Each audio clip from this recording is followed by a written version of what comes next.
So, how is everyone? I hope you're all well. So, this is little Milo, isn't it, Milo? Say hello to everyone, Milo. And Milo is the newest member of the family. For those of you who have been around a while, you'll know the story of Rocket.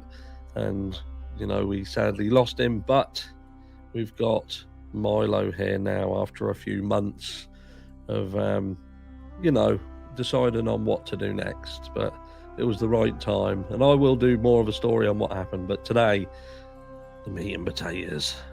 We're going to talk quickly about the Idaho latest, the press conference, and what exactly was said. And look, I think it's difficult because it would appear that law enforcement, they do want to update the public quite frequently, which is great because obviously they want to offer reassurance where they can, but ultimately a lot of it is just recycling the same information over and over again. It would appear they still don't really know what happened and who was involved, and if they do know if anyone was involved specifically, they're certainly not going to be letting the public know. Now, they have come out and said that they don't believe that the people at the food truck have been involved. And I did say this, do you know what I mean? At the end of the day, this is a tight-knit community. It's a very small little place. And I found it a bit odd to think that someone who was, going to go on to do this crime would find themselves on a live stream at this food truck when it would have been renowned for being a live streaming food truck. So I just found that a bit odd. Now, don't get me wrong. Now, police, law enforcement in the past have been known to say people are cleared or not suspicious if they're looking to give them a false sense of security. So we certainly can't rule anybody out at this stage. But the fact that they've said this does move in line with what I did believe to be, possible. But look, they have said that with regards to the attack itself, there was obviously the surviving members in there who were friends. Now, Jack, to me, the ex, Jack S, now I do feel that he has certainly not been cleared. They've not mentioned his name, much to my knowledge anyway. And they have said that the girls had made calls, which we know were to Jack, but that was not in connection. Now, I just find this a little bit bizarre around the actual 911 call. Now, we're still hearing the information saying that 911 call was made by the surviving member's phone, but then still not clarifying who made that call. Now, could it be that Jack made that call? Did Jack find his way back to the property and make that call? The fact that whoever made that call, and again, there's been speculation on how that was put across in the terminology, but ultimately it's still stating that this call had said that it was someone who was found unconscious. So we're still caught between that, right? So there's a difference between finding someone and believing them to be unconscious, but then finding out later that they've been stabbed to death. That's some confusion to me. He's literally gone to sleep. I must be boring. So, look, at the end of the day, we're still not really any further forward. We've still got the fact that the public are going to be very scared. Pupils are going to be very, very scared. We don't know whether there's some lunatic going about, and this is going to be a Ted Bundy-esque style escapade. They're saying it was targeted, but I can't see how you can trust that. How do they know it was targeted if they have no suspects whatsoever?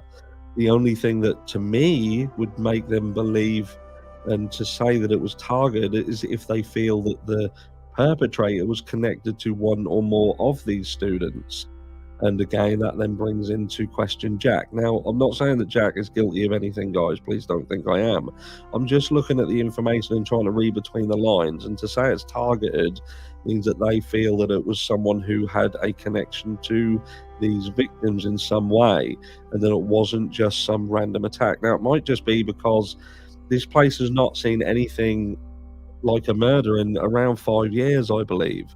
So then when something like this happens, it does then lead you to believe that, look, is this an altercation? Is this something that has gone awry? But Again, they're now saying that these people, there was no sign of SA, and it was seemingly that these people were asleep at the time that this attacker came in and did what they did.